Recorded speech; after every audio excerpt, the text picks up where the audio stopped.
There we go. Okay. Alrighty. Welcome back to the Lenz Comic Corner Classics, less known classics.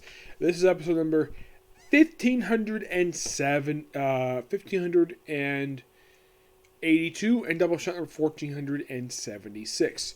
Got two of our trades. The first one that came out in the year of 2015. This is a mini-series tie-in to Secret Wars. Yep. We have 1602 Angela Winterter. Yep. Oh, fun fact about this miniseries. This is the second ever solo book for Angela. Yes, and there's actually a bit of follow-up in her following book, Angela, Queen of Hell. Yeah, there's elements of this book. Simply put, the whole point of this miniseries is like, what if Angela ended up in the year 1602 from the 1602 universe created by original by Neil Gaiman? Of course, that first issue of that miniseries is actually in here, along with the 4-issue miniseries of Angela Winterter. I remember this book came out, and the book got negative reception because a lot of people thought at the time, at least a few people thought at the time when this book came out, that the book was not that good. It was actually considered to be one of the more weaker books of the Secret Wars line. Of course, it's part of the War Zone stuff. Now, 1602, if you don't know what the heck that is, it's simply put, what if the Marvel superheroes first showed up in the year 1602? 1602, it's basically that particular year is the very year that Queen Elizabeth I passed away. In real life, she died of natural causes. In this universe, she was assassinated. And here, they revealed that the person succeeded her, King James I of the UK, and of course, I believe he was also King James the VIII of Scotland, because it came down from Scotland. He's actually the son of Mary, Queen of Scots. And because his name is James, and the thing is, they would think it's people part of the witch breed. What is the witch breed, you might ask? Mutants. Yep, that's the term for mutants in 1602.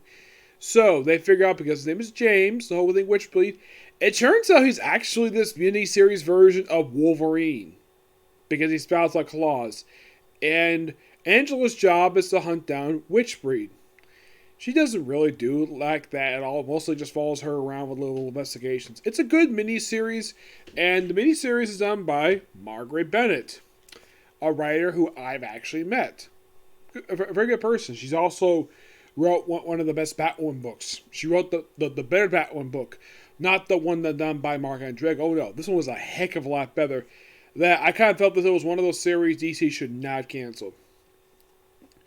And of course, there's also this woman named Sarah, who in the Marvel continuity, she is actually Angela's girlfriend, because the thing with Angela, that's why being a beautiful woman, she's actually a lesbian.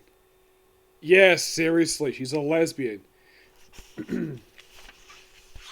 Yes. Now the artwork in here is mostly done by Stephen Hines. That's who's the main artist in here. That's from what I can tell. With for entertainment, the other artists in this book are Margaret Savage, who did the first issue. Second issue is done by Irene Kuth, and Stephen Hines, I believe, is the cover artist of this thing. Yeah, the cover I see here, that's Stephen Hines. Stephanie Hines, excuse me. Issue 2 is done by Irene Kuth and Jordan Belair. Fraser Irving does issue 3, and the final issue is done by Cody Chamberlain and Lee Lamberg. Yes. And I love the fact they brought back the 1602 stuff, because I like the 1602. You can kind of say you can definitely put this into 1602 stuff. Though here's the thing about the 1602 universe. This is the second time they tried to take out King James. Because the first time was a short story from this, I think it was Hulk, I think it was like Hulk's Folk Family, I think it was. It was an anthology book which had a one-shot which followed up with 1602, which had the 1602 version of the Hulk murder King James.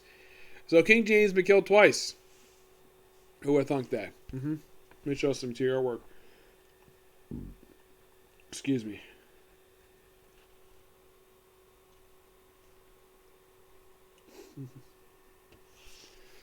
Because look, here he is spelling out claws, which means because James must be the world's version of Wolverine.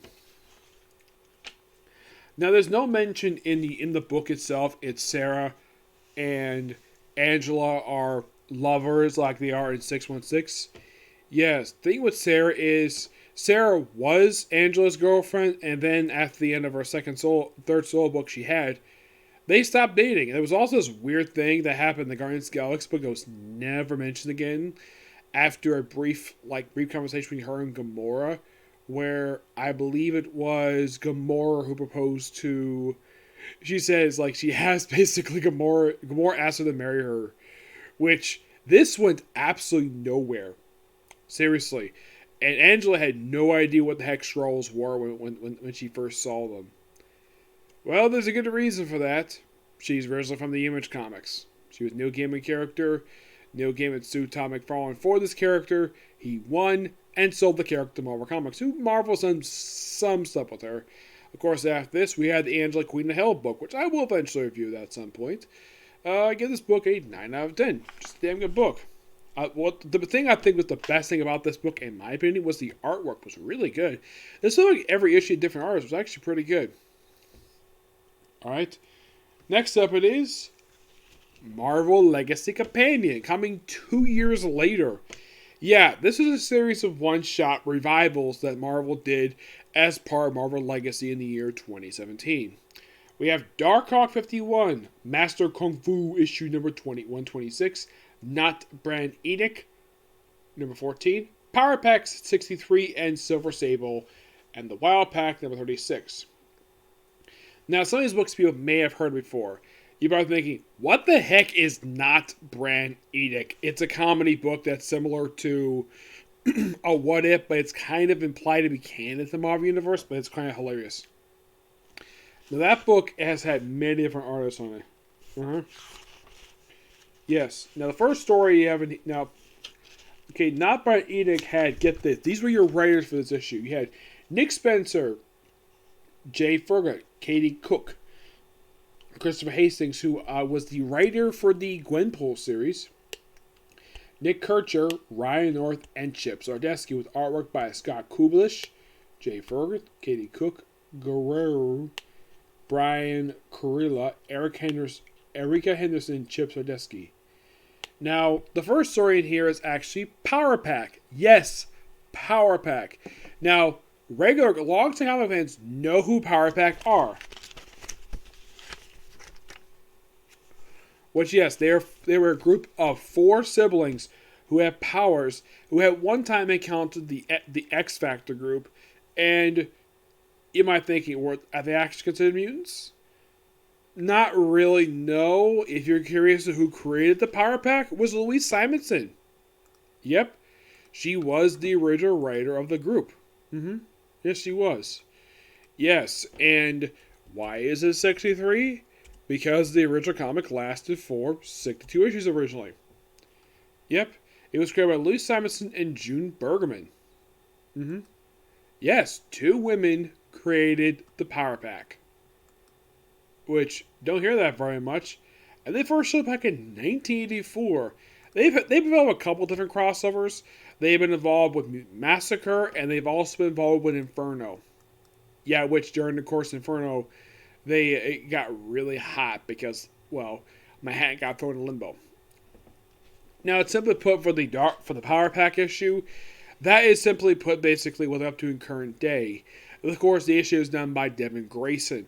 A writer people don't usually hear very much about her anymore. No, usually it's just something that's usually very rare. I think the last time officially before this book came out that I heard Devin Grayson wrote a book was an issue of, I believe it was Legends of Red Sonja. That was the last time I could think if she wrote anything before this book.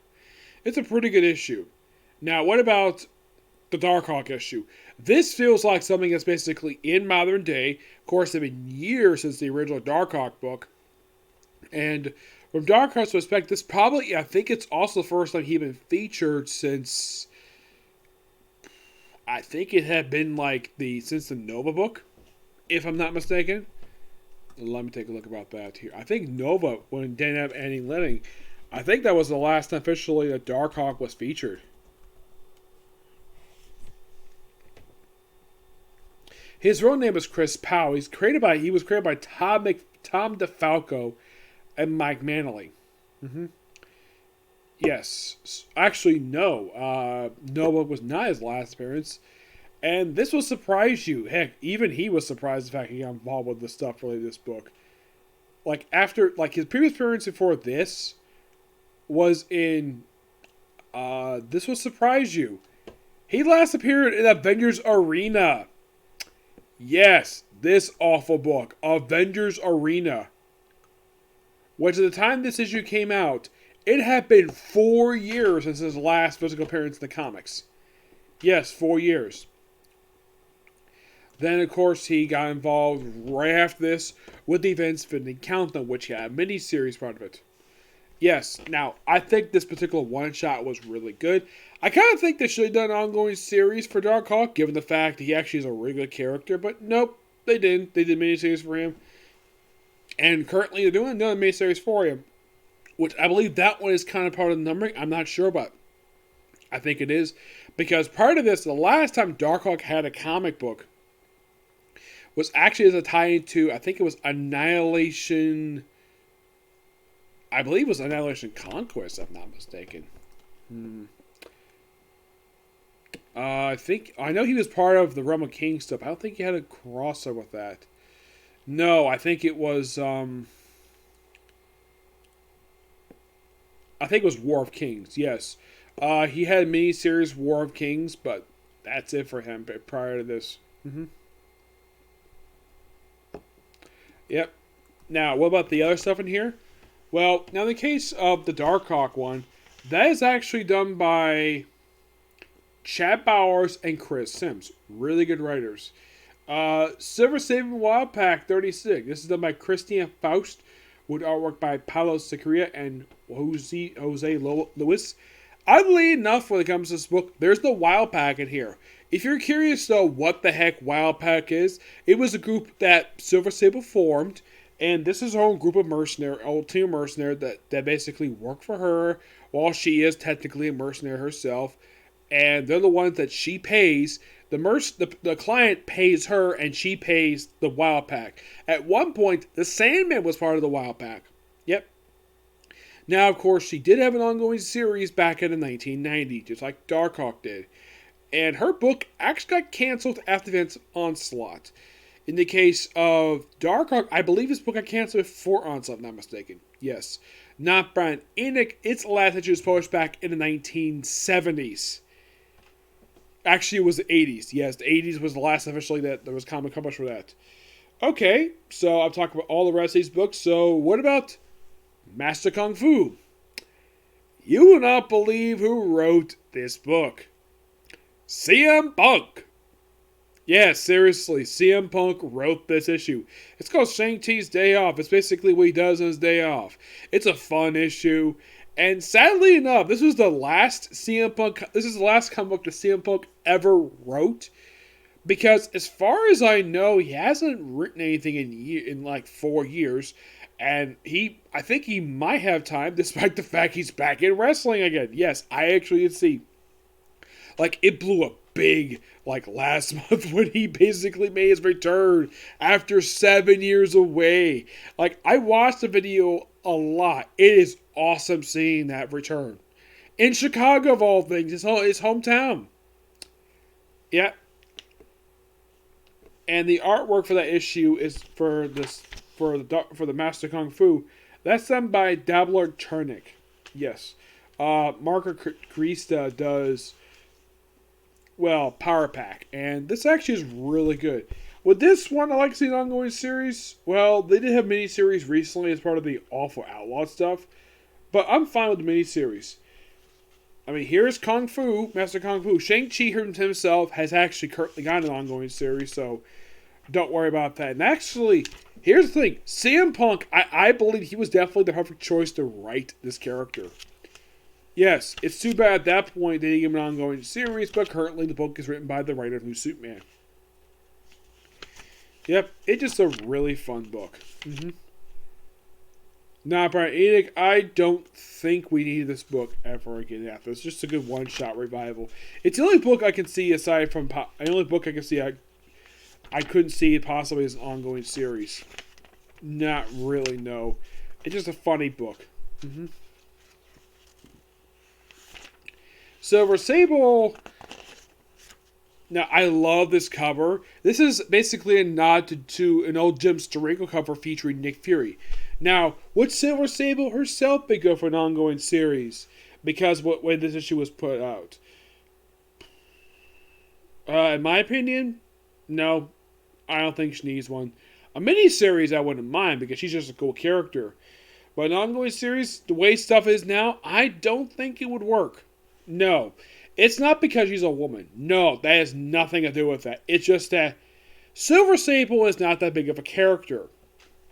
And just as my opinion anyways, she has a big cult following as Darkhawk does. Darkhawk has got a humongous cult following. Well, this is my opinion anyways. I think it does. I think he does. Silver Sable, I don't think anybody's clamoring for that. It's just that people think of Silver Sable, people think of her associated with Spider-Man. And you want something interesting between her and Spider-Man? She kissed Spider-Man. When he was hanging upside down, pulled out his mask. Actually, he's like, "Oh, since you saved my life, here, pull up the mask," and kissed him. It's like, that is a thank you for saving my life. Yeah, despite well, here's the thing. It's no problem with Silver Sable because she's divorced. Her husband is the Foreigner. I'm not kidding about that. That's seriously the guy's name. And her father was a Nazi hunter. You gotta love the interior artwork. Love the fact that they still made Silver Sable so sexy. Because she is. Mm-hmm. The Darkhawk issue, like, I would love to see an ongoing series for him. Like, bring this character back. He is such a cool character. Like, yeah, he may not have a definitive rogue gallery, but hey, I could definitely see him having an ongoing series, but nope. Let's get miniseries instead. And this is actually the only book that has basically leaves out on a cliffhanger because it leads into a miniseries for the countdown. This book is good. Give it a 10 out of 10. Just really good stuff here. Yeah, and it is surprising though that Shang-Chi is the only one of all four of these one-shots that got an ongoing series. While Power Pack and Darkhawk got miniseries. Yeah. Excuse me. So that's it for particular review. Stay tuned for my next review, which is going to be more Marvel trades. Featuring two characters, one of whom people think, really? They gave him an ongoing series? And the other one, a mini-series? Yes, seriously. Okay? Next video. Bye.